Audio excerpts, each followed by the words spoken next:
Mahigit 7,000 low-cost housing units ang target buuin sa ilalim ng Expanded 4PH program.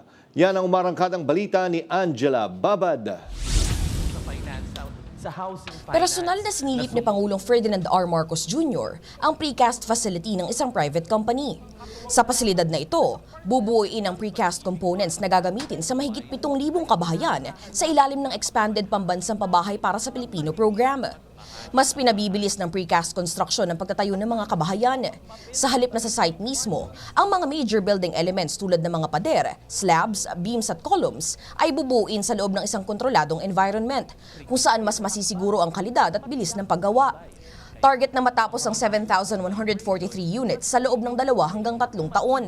Ayon kay Pag-ibig Fund CEO Marilyn Acosta, sa pinagsama-samang ipon ng mga Pilipino at pinatibay na public-private partnership, mas mapapabilis ang pagtugon sa kakulangan ng pabahay sa bansa.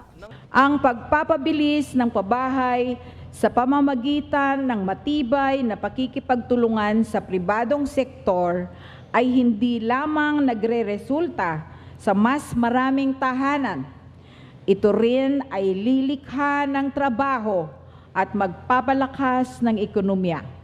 Ito po ang aming ambag sa nation building at sa pagsusulong ng isang bagong Pilipinas.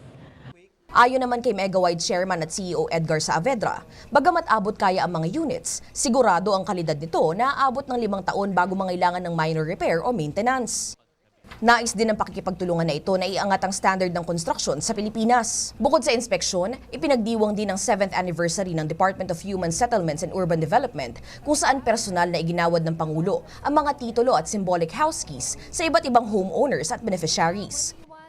Ang pagbisita natin sa precast plant na ito ay isang hakbang patungo sa pagbuo ng mga tahanan sa ating bansa gamit ang makabagong teknolohiya. Sa bagong Pilipinas, malinaw na walang pamilya ang dapat mapag-iwanan sa ating pag-unlad. Kaya patuloy na magtutulungan ang pamahalaan at pribadong sektor habang may Pilipinong nangangarap ng sariling tahanan. Patuloy na kikilos ang pamahalaan upang suportahan ang pangarap na ito. Ako si Angela Babad ng PRTV News, nagseserbisyo para sa Pilipino.